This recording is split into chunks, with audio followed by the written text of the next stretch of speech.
Assalamualaikum warahmatullahi wabarakatuh. Yang terhormat Dr. Tantina Haryati, SMAKS, dan Ibu Melena Rahmasalisa, SAK MAK, selaku dosen pengampu mata kuliah Akuntansi Keuangan Menengah 1.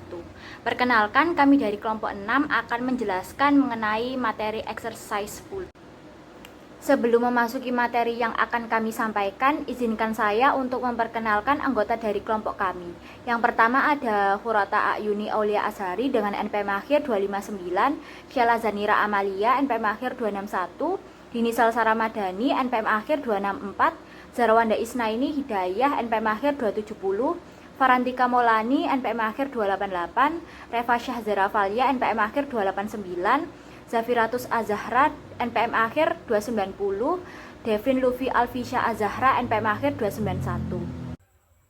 Baik, saya akan membacakan soal, yakni pada tanggal 1 November tahun 2023, Titan mengontrak Bangtan Construction untuk membangun gedung seharga 1,400 juta di atas tanah sekitar 100 juta yang dibeli dari kontraktor dan termasuk dalam pembayaran pertama.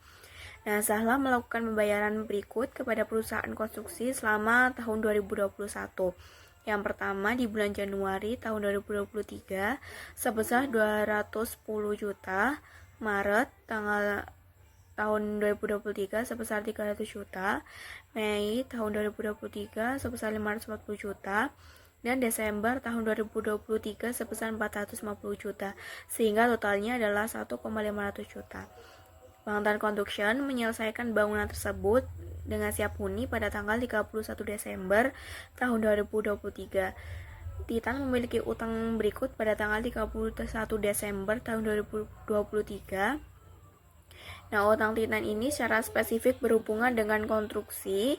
Yang pertama yaitu bunga sebesar 15%, wasa bayar 3 tahun untuk pembelian tanah dan pembangunan gedung pada tanggal 31 Desember tahun 2022 dengan bunga dibayarkan setiap tahun pada tanggal 31 Desember sebesar 750 juta. Selanjutnya ada utang Titan lainnya. Yang pertama ada bunga sebesar 10% dengan masa bayar 5 tahun tanggal 31 Desember 2019 dengan bunga dibayarkan setiap tahun pada tanggal 31 Desember sebesar 550 juta. Dan yang kedua ada bunga sebesar 12% dengan obligasi 10 tahun yang diterbitkan di 31 Desember tahun 2018 dengan bunga yang dibayarkan setiap tahunnya pada tanggal 31 Desember sebesar 600 juta. Baik, saya akan membacakan soal, yakni pada tanggal 1 November tahun 2023, Titan mengontrak Bangtan Construction untuk membangun gedung seharga 1,400 juta di atas tanah sekitar 100 juta yang dibeli dari kontraktor dan termasuk dalam pembayaran pertama. Nah, Zahla melakukan pembayaran berikut kepada perusahaan konstruksi selama tahun 2021.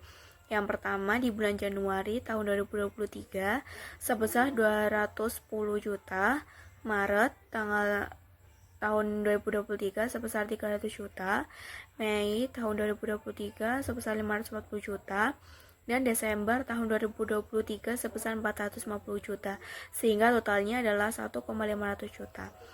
Bangtan Construction menyelesaikan bangunan tersebut dengan siap huni pada tanggal 31 Desember tahun 2023. Titan memiliki utang berikut pada tanggal 31 Desember tahun 2023. Nah, utang Titan ini secara spesifik berhubungan dengan konstruksi. Yang pertama yaitu bunga sebesar 15%, wasa bayar 3 tahun untuk pembelian tanah dan pembangunan gedung pada tanggal 31 Desember tahun 2022 dengan bunga dibayarkan setiap tahun pada tanggal 31 Desember sebesar 750 juta. Selanjutnya ada utang Titan lainnya. Yang pertama ada bunga sebesar 10% dengan masa bayar 5 tahun tanggal 31 Desember 2019 dengan bunga dibayarkan setiap tahun pada tanggal 31 Desember sebesar 550 juta. Dan yang kedua ada bunga sebesar 12% dengan obligasi 10 tahun yang diterbitkan di 31 Desember tahun 2018 dengan bunga yang dibayarkan setiap tahunnya pada tanggal 31 Desember sebesar 600 juta. Pada soal berikut, kita diminta untuk yang pertama, menghitung akumulasi pengeluaran rata-rata tertimbang untuk tahun 2023. Dan yang kedua, bunga yang dapat dihindarkan karena ditambahkan pada nilai bangunan. Dan yang ketiga, total bunga yang dikeluarkan sesungguhnya. Kemudian, instruksi yang kedua, mahasiswa diminta untuk menyusun soal yang setiap kelompoknya harus berbeda dengan ketentuan sebagai berikut. Soal menjelaskan tentang acquisition of property, plant, equipment. Dan yang kedua, soal menjelaskan tentang disposition of property, plant, and equipment, yang dimana aset dijual sesuai dengan nilai buku, di atas nilai buku, dan di bawah nilai buku. Berdasarkan tabel perhitungan, akumulasi pengeluaran rata-rata tertimbang dihitung dengan mempertimbangkan waktu terjadinya setiap pengeluaran selama masa konstruksi. Pengeluaran pertama sebesar Rp210 juta dilakukan pada 1 Januari 2023, sehingga digunakan selama 12/12 periode dengan menghasilkan nilai tertimbang sebesar Rp210 juta. Pengeluaran kedua sebesar Rp300 juta dilakukan pada 1 Maret 2023, sehingga hanya digunakan selama 10/12 periode, yang menghasilkan pengeluaran tertimbang sebesar Rp250 juta. Selanjutnya, pengeluaran ketiga sebesar Rp540 juta dilakukan pada 1 Mei 2023 dan digunakan selama 8/12 periode, sehingga nilai tertimbangnya sebesar Rp360 juta. Pengeluaran terakhir sebesar Rp450 juta dilakukan pada 31 Desember 2023, sehingga tidak memberikan kontribusi pada kapitalisasi bunga karena memiliki bobot 0/12 periode. Dengan menjumlahkan seluruh pengeluaran tertimbang tersebut, diperoleh total akumulasi pengeluaran rata-rata tertimbang sebesar Rp820 juta yang kemudian digunakan sebagai dasar dalam menghitung bunga yang dapat dikapitalisasi ke dalam nilai aset selama proses pembangunan. Oke, next sekarang kita akan bahas yang B, yaitu bunga yang dapat dihindarkan karena ditambahkan pada nilai bangunan. Pada bagian ini kita menghitung bunga yang dapat dihindari, yaitu bunga yang sebenarnya bisa dihindari jika perusahaan tidak melakukan pembangunan aset sendiri. Oleh karena itu, bunga ini akan dikapitalisasi ke dalam nilai aset. Nah, langkah pertama kita itu menggunakan hasil dari bagian A, yaitu pengeluaran rata-rata tertimbang sebesar Rp820 juta. Kemudian perhitungan bunga dibagi menjadi dua bagian. Pertama, kita gunakan utang khusus untuk konstruksi, yaitu sebesar Rp750 juta dengan bunga 15%. Karena utang ini memang khusus untuk pembangunan, maka langsung dikalikan. 750 juta dikali 15% menghasilkan 112,5 juta. Kedua, karena total pengeluaran kita lebih besar dari utang khusus, ada selisih sebesar 70 juta rupiah. Nah, selisih ini dihitung menggunakan tingkat kapitalisasi, yaitu rata-rata bunga dari utang lain perusahaan. Tingkat kapitalisasi dihitung dari total bunga dibagi total pokok utang, yaitu 127 juta dibagi 1,15 miliar, sehingga diperoleh 11,04%. Kemudian 70 juta dikalikan 11,04% menghasilkan 7.728.000. Terakhir, kita jumlahkan kedua hasil tersebut, 112,5 juta ditambah 7.728.000, sehingga total bunga yang dapat dihindari adalah 120.228.000 rupiah. Itulah nilai bunga yang akan dikapitalisasi sebagai bagian dari biaya perolehan bangunan. Pada bagian C ini kita menghitung total bunga yang benar-benar dikeluarkan selama tahun 2023, atau disebut juga bunga sesungguhnya. Penting untuk kita pahami bahwa perusahaan tidak hanya memiliki utang untuk konstruksi saja. Total bunga aktual ini mencakup beban bunga dari seluruh kewajiban atau utang yang dimiliki Tinitan selama periode berjalan. Yang pertama ada bunga utang konstruksi, utang spesifik yang diambil untuk proyek bangunan dari pokok 750 juta dengan bunga 15%. Beban bunganya 112.500.000. Yang kedua ada bunga wesel bayar 5 tahun, utang umum perusahaan dengan pokok 550 juta dan bunga 10%. Beban bunganya 55 juta. Yang ketiga ada bunga obligasi 10 tahun, pinjaman jangka panjang lainnya sebesar 600 juta dengan bunga 12%, yang menghasilkan beban bunga sebesar 72 juta. Jika kita jumlahkan ketiga komponen tersebut, maka total bunga sesungguhnya yang dikeluarkan oleh Tinitan sepanjang tahun 2023 adalah sebesar 239.500.000. Untuk jenis soal yang pertama yaitu tentang acquisition of property, plant and equipment. Dalam soal diketahui bahwa PT Maju Sejahtera membeli sebuah mesin produksi pada tanggal 1 Januari 2025 dengan rincian biaya sebagai berikut. Yang pertama, harga faktur mesin sebesar 250 juta. Yang kedua, biaya angkut sebesar 8 juta, biaya instalasi dan pemasangan sebesar 12 juta, biaya uji coba mesin sebesar 5 juta, dan dari pembelian mesin tersebut mendapatkan diskon sebesar 10 juta. Lalu diketahui selanjutnya, mesin memiliki umur manfaat 10 tahun dan nilai residu 15 juta dengan metode garis lurus. Di slide ini, yaitu untuk pertanyaan pertama, saya akan menjelaskan harga perolehan aset tetap berupa mesin dan beban penyusutannya per tahun. Untuk yang pertama, yang harus kita hitung adalah harga perolehan mesin. Harga ini tidak hanya berasal dari harga beli, tetapi juga mencakup seluruh biaya yang dikeluarkan hingga mesin siap untuk digunakan. Komponennya adalah harga faktur atau harga beli mesin seharga 250 juta, ditambah biaya angkut 8 juta, ditambah biaya instalasi sebesar 12 juta, dan biaya uji coba sebesar 5 juta. Kemudian dikurangkan dengan diskon pembelian, yaitu sebesar 10 juta. Sehingga total harga perolehan menjadi 265 juta. Selanjutnya, kita menghitung beban penyusutannya per tahun menggunakan metode garis lurus. Yang rumusnya adalah harga perolehan dikurangi dengan nilai residu dibagi dengan umur manfaat. Diketahui nilai residu 15 juta dan umur manfaat 10 tahun, maka beban penyusutan yang harus dibayar per tahun adalah 25 juta. Jadi kesimpulannya setiap tahun, perusahaan akan mencatat beban penyusutan sebesar 25 juta selama masa penggunaan mesin tersebut. Pada saat perolehan mesin, perusahaan mencatat seluruh biaya yang berkaitan langsung dengan pembelian hingga mesin siap digunakan sebagai aset tetap. Biaya tersebut meliputi harga faktur mesin, biaya angkut, biaya instalasi, dan biaya uji coba. Sehingga total harga perolehan mesin menjadi 265 juta rupiah. Jurnal yang dibuat adalah mendebit akun mesin sebesar 265 juta rupiah karena mesin merupakan aset perusahaan yang terus bertambah, dan juga mengkredit akun kas atau utang usaha sebesar 265 juta rupiah tergantung apakah pembelian tersebut dilakukan secara tunai atau kredit.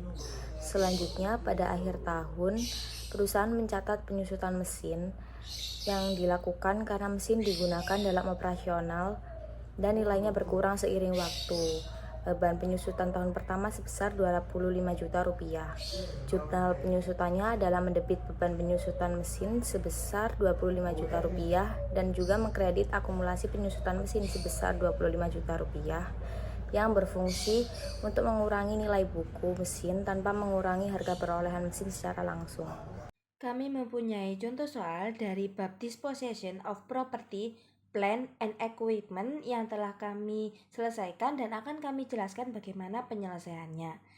Soalnya berbunyi, PT Sukses Abadi memiliki kendaraan operasional yang dibeli seharga 180 juta pada tanggal 1 Januari tahun 2021. Kendaraan tersebut memiliki umur manfaat selama 8 tahun tanpa nilai residu dan menggunakan metode penyusutan garis lurus. Pada tanggal 31 Desember tahun 2024, kendaraan tersebut dijual dengan 3 kondisi. Kasus pertama, kendaraan dijual sesuai dengan nilai buku.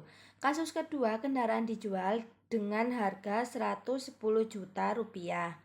Kasus ketiga, kendaraan dijual dengan harga 70 juta rupiah. Pertanyaan yang diajukan adalah soal pertama, menghitung akumulasi penyusutan sampai tanggal penjualan serta nilai buku kendaraannya. Yang kedua, disuruh menentukan laba atau rugi dari masing-masing kasus. Dan soal yang ketiga yaitu membuat jurnal penjualan untuk masing-masing kasus. Saya akan menjelaskan pembahasan dari soal yang pertama pada slide sebelumnya, di mana diketahui data aset kendaraan diperoleh harga sebesar 180 juta rupiah, dibeli pada tanggal 1 Januari 2021. Memiliki umur manfaat 8 tahun dan nilai residu sebanyak 0 rupiah, sehingga menggunakan metode garis lurus untuk penyelesaiannya. Penyusutan per tahun dihitung dengan membagi harga perolehan dengan umur manfaat, yaitu 180 juta rupiah tadi dibagi 8, sehingga diperoleh beban penyusutan sebesar 22.500.000 rupiah per tahun. Selanjutnya, akumulasi penyusutan dihitung dari tahun 2021 sampai tahun 2024, yaitu selama 4 tahun. Dengan demikian, akumulasi penyusutan adalah sebesar 22.500.000 rupiah dikalikan 4, sehingga diperoleh 90 juta rupiah. Nilai buku kendaraan pada saat penjualan dihitung dengan mengurangkan harga perolehan dengan akumulasi penyusutan, yaitu sebesar 180 juta dikurangi 90 juta, sehingga diperoleh nilai buku sebesar 90 juta rupiah. Di sini saya akan menjelaskan nomor 2, yaitu menentukan laba atau rugi untuk masing-masing kasus. Nah, diketahui pada soal bahwa harga perolehan barang sebesar 190 juta dengan umur manfaat 8 tahun dan dipakai selama 4 tahun. Dalam kasus 1 dijual sesuai dengan nilai buku, kasus 2 dijual seharga 110 juta dan kasus 3 dijual seharga 70 juta. Nah, untuk menentukan laba atau rugi dari masing-masing kasus, kita perlu menentukan penyusutannya per tahun, yaitu dengan bagi harga perolehan dengan umur manfaatnya. Karena tadi harga perolehannya 180 juta, jadi 180 juta dibagi 8 tahun, yaitu sebesar 22.500.000. Nah, selanjutnya kita menghitung akumulasi penyusutan, yaitu selama 4 tahun, 22.500.000 dikalikan 4, yaitu sebesar 90 juta. Nah, selanjutnya kita menentukan nilai bukunya, yaitu 180 juta dari harga perolehan itu dikurangi 90 juta, yaitu dari akumulasi penyusutan. Nah, ini menghasilkan angka sebesar 90 juta, jadi nilai bukunya 90 juta. Untuk kasus yang pertama, dijualnya sesuai dengan nilai buku. Jadi harga jualnya 90 juta, nilai bukunya 90 juta. Nah, berarti hasilnya itu tidak ada laba maupun rugi. Pada kasus 2, dijual seharga 110 juta dengan nilai buku 90 juta. Nah, ini menghasilkan laba sebesar 20 juta. Dan pada kasus 3, harga jualnya sebesar 70 juta dan nilai bukunya sebesar 90 juta. Nah, ini menghasilkan rugi sebesar 20 juta. Selanjutnya, saya akan menjawab nomor 3 mengenai jurnal penjualan dari kasus-kasus tersebut. Nah, pada kasus pertama, kendaraan dijual sebesar 90 juta dan jumlah tersebut sama dengan nilai buku aset. Nilai buku diperoleh dari harga perolehan sebesar 180 juta dikurangi dengan akumulasi penyusutan sebesar 90 juta sehingga hasilnya adalah 90 juta. Nah, karena harga jual sama dengan nilai buku, maka tidak terjadi laba ataupun rugi. Nah, untuk jurnalnya sendiri, kas pada debit sebesar 90 juta dan akumulasi penyusutan di debit sebesar 90 juta. Nah, untuk kendaraannya pada di kredit sebesar 180 juta. Lalu kasus yang kedua, kendaraan dijual sebesar 110 juta. Nilai buku kendaraan adalah harga perolehan sebesar 180 juta dan akumulasi penyusutan sebesar 90 juta. Sehingga nilai bukunya adalah 90 juta. Karena harga jual lebih tinggi dari nilai buku, maka terdapat selisih Dari 110 juta dikurangi dengan 90 juta, maka didapat hasil 20 juta. Nah, dari selisih ini mendapat laba penjualan sebesar 20 juta. Nah, untuk jurnalnya, kas pada debit sebesar 110 juta, akumulasi penyusutan di debit sebesar 90 juta, kendaraan di kredit sebesar 180 juta, dan laba penjualan aset pada kredit sebesar 20 juta. Selanjutnya, pada kasus 3, kendaraan dijual sebesar 70 juta. Nah, nilai buku dari kendaraan tetap ini sebesar 90 juta. Karena harga jual lebih rendah dari nilai buku, maka selisihnya adalah 90 juta dikurangi dengan 70 juta, didapat 20 juta. Selisih ini merupakan rugi dari penjualan asetnya. Nah, untuk jurnalnya, kas pada debit sebesar 70 juta, akumulasi penyusutan di debit sebesar 90 juta, dan rugi penjualan aset sebesar 20 juta. Lalu kendaraan pada kredit sebesar 180 juta.